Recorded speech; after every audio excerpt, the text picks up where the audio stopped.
بسم اللہ الرحمن الرحیم۔ السلام علیکم۔ نکاح فرمان مصطفیٰ صلی اللہ علیہ وآلہ وسلم ہے، جس نے کسی عورت سے اس کی عزت کی وجہ سے نکاح کیا تو اللہ تعالیٰ اس کی ذلت کو بڑھائے گا۔ جس نے عورت کے مال و دولت کے لالچ کی وجہ سے نکاح کیا، اللہ تعالیٰ اس کی غربت میں اضافہ کرے گا۔ جس نے عورت کے حسب نسب یعنی خاندانی بڑائی کی بنا پر نکاح کیا، اللہ تعالیٰ اس کی کمینگی کو بڑھائے گا۔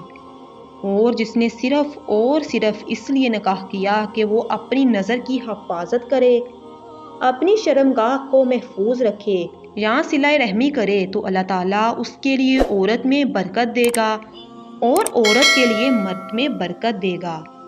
اللہ تعالیٰ ہم سب کو حضرت محمد صلی اللہ علیہ وآلہ وسلم کی حدیث سننے، اس کو آگے پہنچانے اور اس پر عمل کرنے کی توفیق عطا فرمائے۔ آمین ثم آمین۔